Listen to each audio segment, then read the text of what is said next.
अतः मोक्षदा एकादशी कथा आप सबको सुख देने वाले हैं और जगत के पति, इसलिए मैं आपको बारंबार नमस्कार करता हूँ। आप कृपा करके मेरे इस संदेह को दूर कीजिए। मार्गशीर्ष माह के शुक्ल पक्ष की एकादशी का क्या नाम है? उस दिन कौन से देवता की पूजा की जाती है?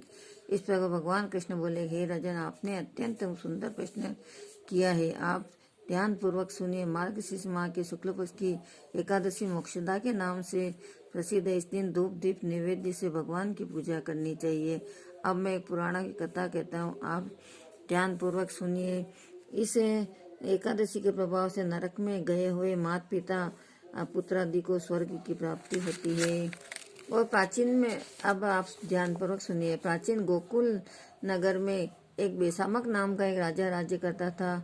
उसके चारों वेदों के ज्ञाता ब्राह्मण रहते थे। रात्रि को एक दिन स्वप्न में अपने पिता को नरक में पड़ा देखा। तब उन्होंने प्रातःकाल होते ही ब्राह्मणों को अपने स्वप्न की बात कहने लगा और बोले कि हे ब्राह्मणों, मैंने स्वप्न में अपने पिता को देखा, नरक में पड़ा देखा। उन्होंने मुझसे कहा कि हे राजन, मैं नरक भोग रहा हूँ, यहाँ से मेरी मुक्ति कीजिए। अब मैं क्या करूँ, कहाँ जाऊँ?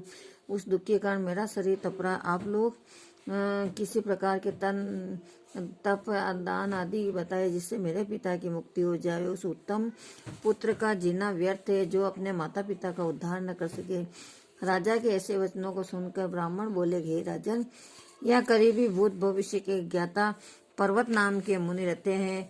उनके यहाँ चारों वेदों के ज्ञाता ब्राह्मण के समान सिंपल से बैठे थे। राजा ने उनको जाकर साष्टांग प्रणाम किया और उन मुनि ने उनके सांगोपांग कुशल से हम पूछी। तब राजा बोला, हे देवर्षि, आपकी कृपा से मेरे राज्य में सब कुशल होकर मेरे मन में अशांति रहती, उसका कुछ उपाय कीजिए। ऐसा सुनकर पर्वत मुनि ने एक मुहूर्त के लिए नेत्र बंद किए और राजा के पिता के कुकर्मों का विचार ज्ञान करने लगे। तब उन्होंने सोचा कि एक स्त्री के ऋतुदान मांगने पर भी उन्होंने नहीं दिया। इसी पाप कर्म से तुम्हारे पिता को नरक में जाना पड़ा है। तब बोले कि हे भगवान, मेरे पिता के उद्धार हेतु कोई उपाय बताइए। तब पूर्वत मुनि ने बोले कि मार्गशीर्ष माह के शुक्ल पक्ष में जो एकादशी होती है, उस एकादशी का उपवास करो। उस पुण्य को अपने पिता के संकल्प छोड़ दो। उस एक पुण्य के प्रभाव से आपके पिता की अवश्य मुक्ति होगी।